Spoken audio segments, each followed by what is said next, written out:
Сәлеметсіңдер ме балалар? Бүгін әдебиеттік оқу сабағынан бүгінгі тақырыбымыз шеберлер еліне саяхат.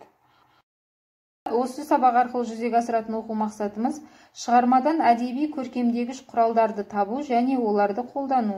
Сөйлеу барысында мақал-мәтелдерді, өлең жолдарын, нақыл сөздерді және вербалды емес тілдік құралдарын қолдану.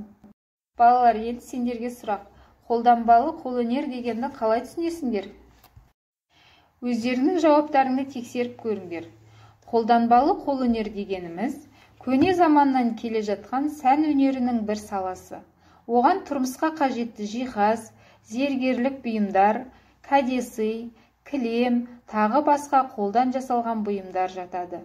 Олар сүйек, тері, былғары, ағаш, шыны, қыш асыл тастардан жасалады.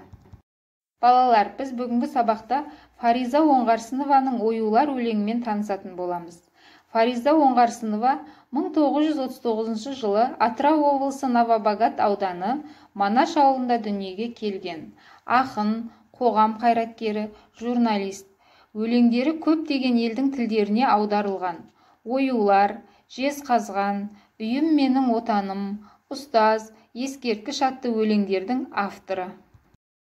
Оюлар, мұқият тыңдаймыз балар. Түрін-ай текеметтің асыл қандай, үңілдім үнсіз ғана басымды алмай, келе ғой қошақаным өзіме деп, әжем кеп сипағандай шашымнан жай.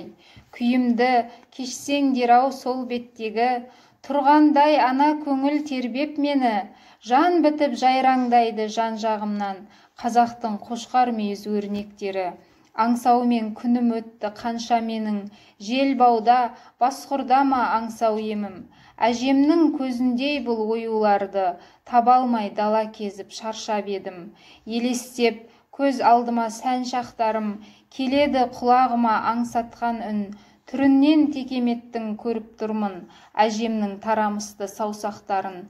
Шебер көп, бұл заманда кілең керім, болмайтын ажыратып түр өңдерін.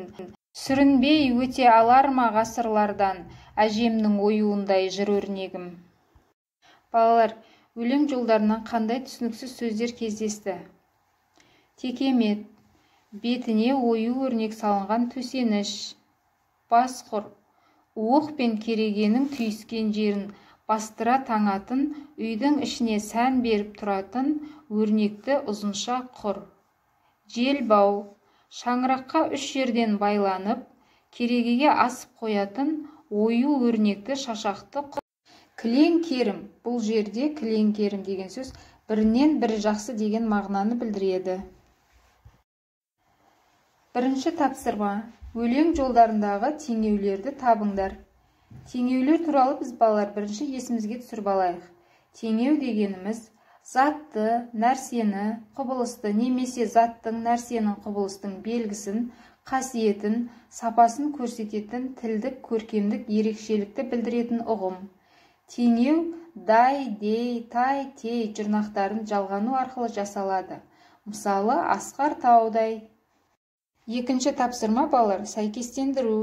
Мысалы, шебердің қолы көпке ортақ. Қалған мақал-мәтелдерді осылай сәйкестендіресіңдер. Балалар, бас бармақ әдісі арқылы кері байланыс беріңдер. Осымен сабағымыз аяқталды, сау болыңдар.